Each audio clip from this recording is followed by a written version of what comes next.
Good day, everybody. This is a Florida Golden Girl. Today's travel adventure is a continuation of last week's vlog on a series that we're doing here in Plant City. Our next destination is again in Plant City. This is a tricky one to find. We're kind of on a country road, and this is a historic cemetery. And so as you can see, today, folks, we're going to be visiting Shiloh Cemetery.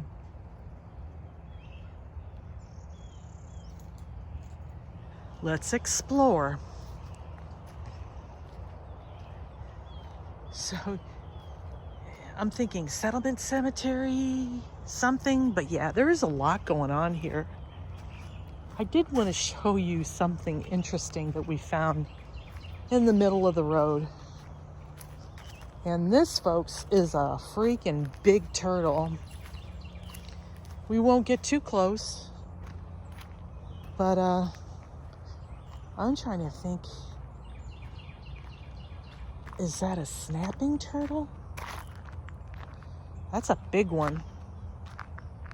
Yeah, that's a snapping turtle.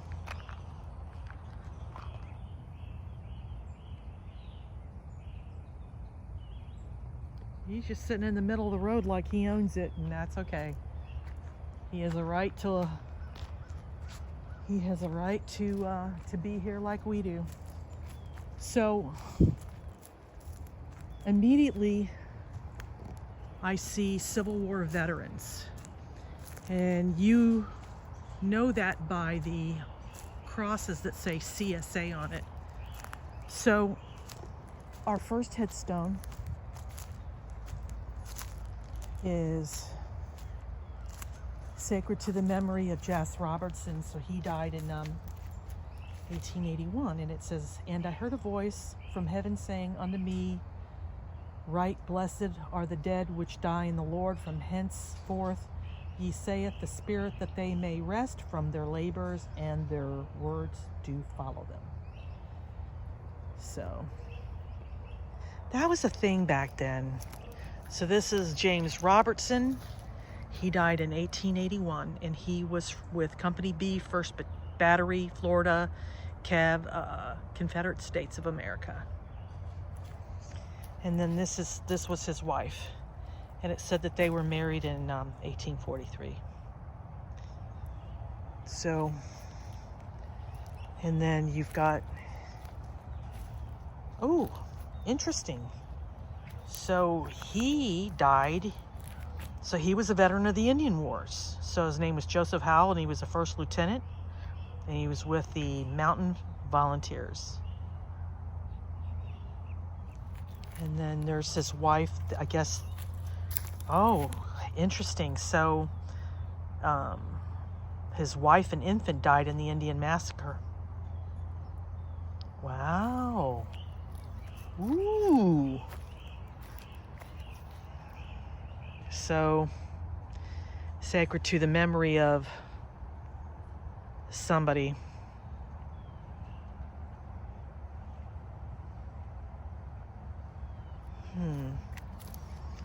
And then here you have,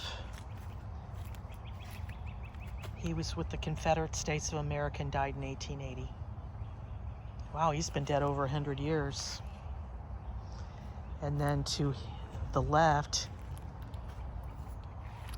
Private Thomas Wilder. And then I guess that's the,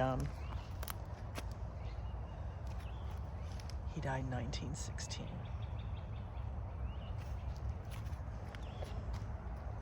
So he was the father, and I guess those are relatives. And then if I go to the left, sacred to the memory of Jelaine somebody, died in 1800. Wow, look at that. It's a pretty house. They got a private pool and everything. Can you just imagine the view of your backyard? You see a cemetery. Oh, I don't know about that. So You got several above ground graves over to the left. And then here we have another Civil War veteran, and he died in 1903.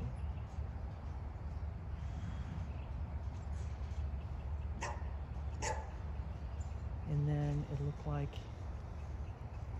his wife died in 1882.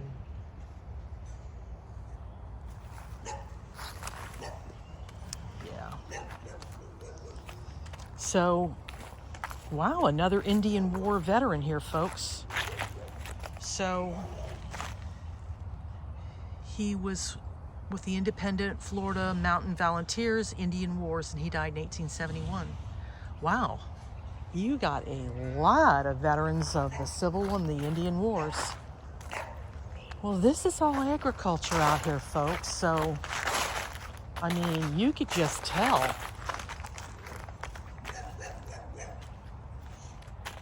That this is a real super historic cemetery.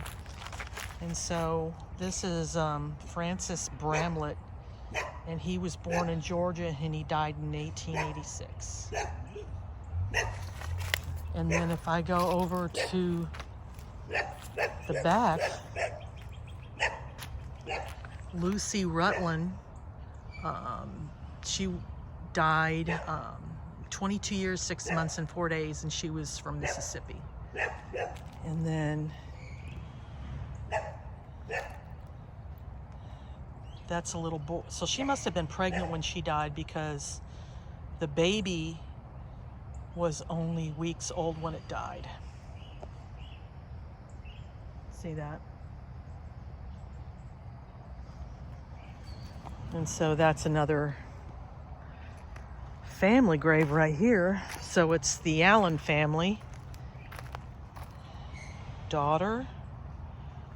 And then mother. They must have all died at the same time. So that would be interesting to find out what they died from. And so if I hop over here, I'm in the, see, look at this. This is above ground grave. And so this is James Collins. So he was a Confederate veteran as well. And he died in 1919. But look at that. But this must have, it must have been different infrastructure back then. Do you see that? So if I go to the far, this corner, and then, so George Knight, and he died in 1888 as well. There's quite a few of them that died in 1888. I wonder what was going on back then. You see all that?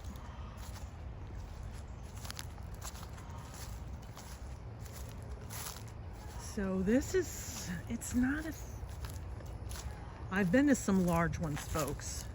Now, look at this. Did somebody just do damage?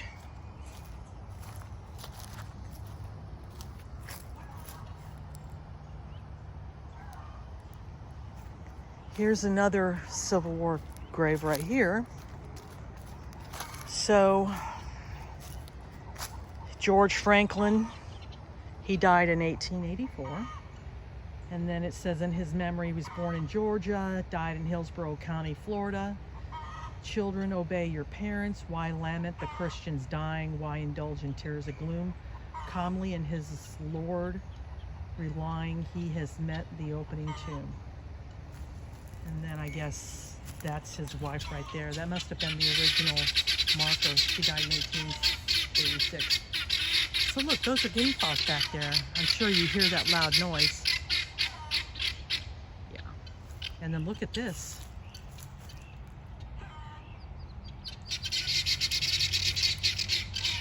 Sacred to the memory of John Thomas. He died in 1863. I don't know if it's somebody really, and then this is sacred to the memory, but they died in 1871.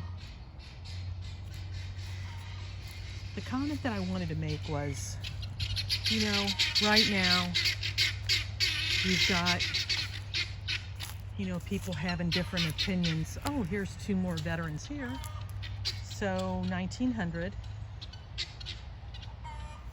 And then you got another one. He died in 1892. So they were brothers, and they served in different units. So I wanted to talk a little bit about Civil War. Now,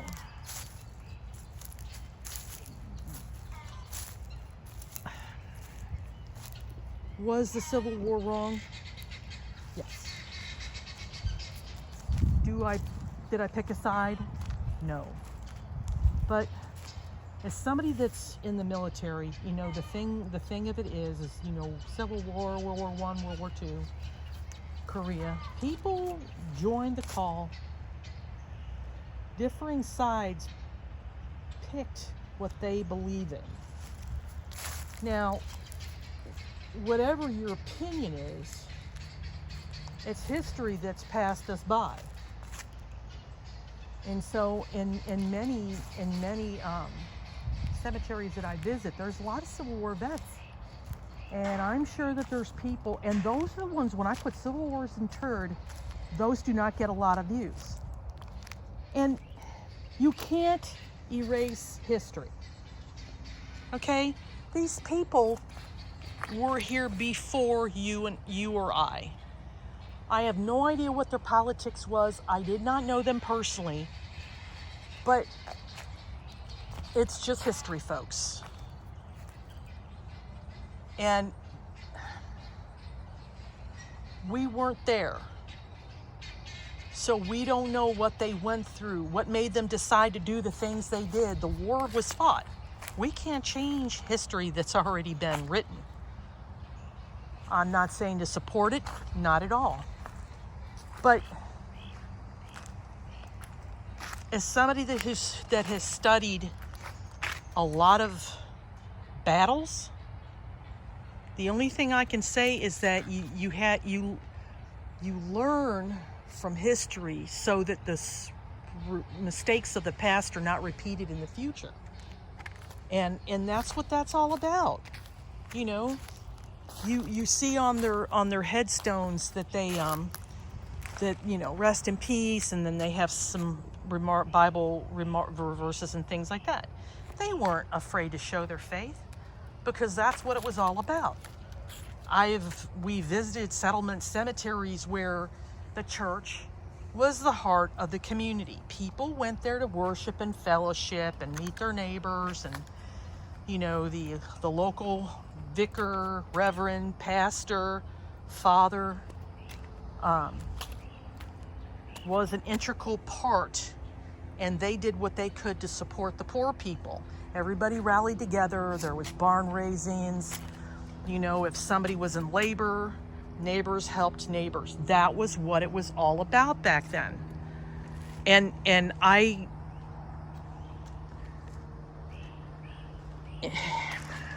ain't that way anymore. And I understand, you know.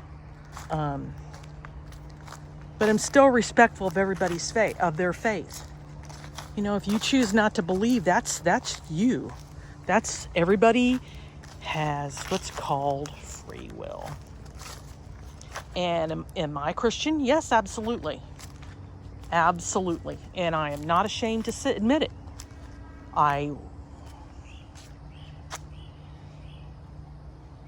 But I enjoy the older headstones because I think that was a godly time, and you know, it wasn't back then what it is today, where you see all sorts of perversion. Now I'm going to say it, perversion. You know, where there's scenes out there that are X-rated, and you know, and I'm supposed to, you know, it's hard to enjoy a movie when you see that going on. It's, you know, but this was a time where families worked together, you know, where they put food on the table, historic cows, and they did that to survive. Little Ralph Holt, age 18 days. and then 27 years. You know, if you look, you know, we are the child of World War II parents that went through the war. And my parents are of that generation. Hey, BB. We hello. Well, hi. We hello. We hello. How are you? How are you? Well, hello. Hi. You're so pretty. You're so pretty. Yes, you are. Yes, you are. Hi there. So, well, hi. There's more. We hello. So, oh yeah, I went to religious school. I went to church 7 days a week. I was, and so religion was a part of my life.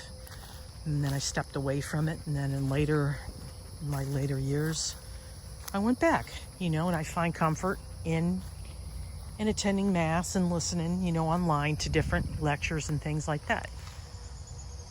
1888. Another one, 1888.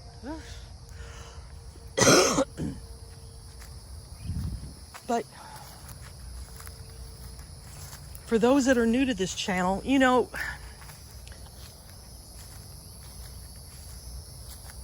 maybe, you know, check out the Civil War and how people had to fight for survival.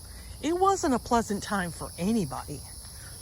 And so Civil War veterans came here to Florida to escape poverty, to escape chaos. Isn't that what's going on during the pandemic, where people were leaving New York, San Francisco, Los Angeles, and all the big cities because cities were in Oregon or overran with crime and everything else? It's no different then than it is today. Maybe a little bit of a scenario, but when you know, people in their later years, such as us, just want peace. We made our mark on the world, and all we want to do is just have a quiet day, enjoy life while we can.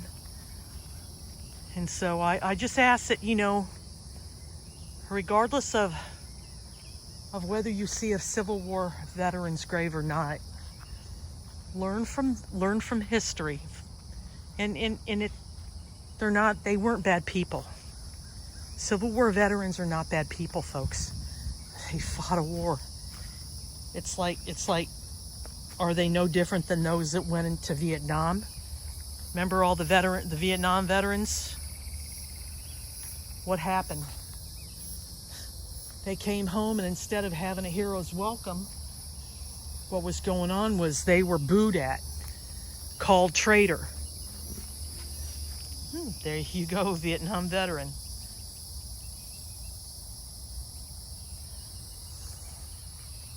They were called and they had to go. Everybody chooses their own destiny. And so, do I compare Vietnam in a way to Civil War veterans? Absolutely. Absolutely. So, the next time you see a Civil War grave, if you're in Florida, or hey, if you're up in Virginia or Pennsylvania or New York or Massachusetts, check out Civil War battlefields. They're pretty cool, you know, if you're into studying that, or check a documentary out, read a book. You know, just don't dismiss them folks because they're Civil War veterans or they fought in the Indian Wars.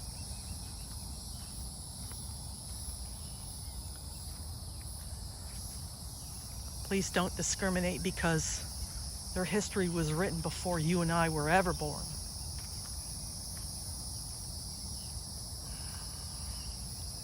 Okay, so my sidekick wanted me to point out this grave. So, wow, another Vietnam veteran. You really don't see these.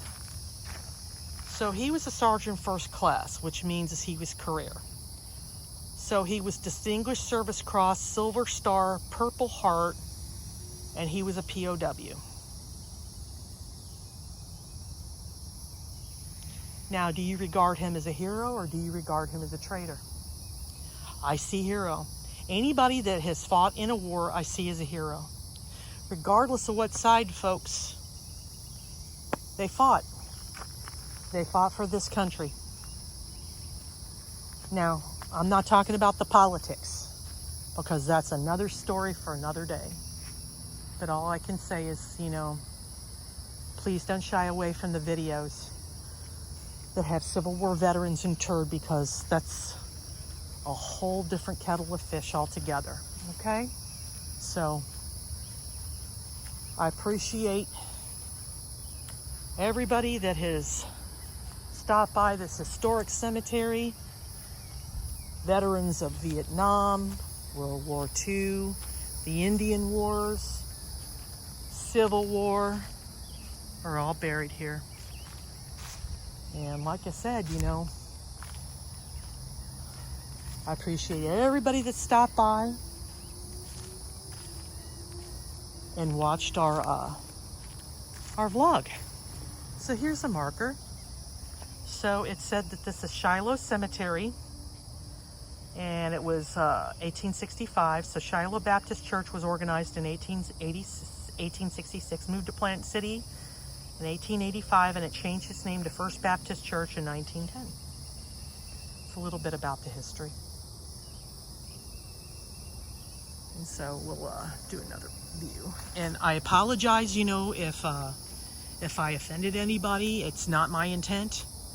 It's just like I said, I just ask that those that are regular viewers or new visitors, please don't dismiss the vlogs that have Civil War veterans interred. I think anybody that served, regardless of their politics, regardless of what side, is worthy of our respect. And I think the cows in the background agree. And so I think this is a really, really cool cemetery. It's nice and cool because there's tons of trees around. I want to see these real quick, and then we'll call it a day. So this is Katie Litta, daughter of something Griffith. She died in 1885. So she was a child. She was September, October. She was like little more than 3 months old. And so here's another infant. He's only weeks old.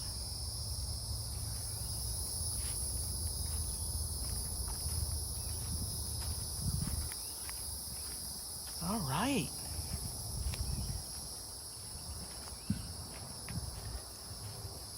So that's the road we entered in on, folks.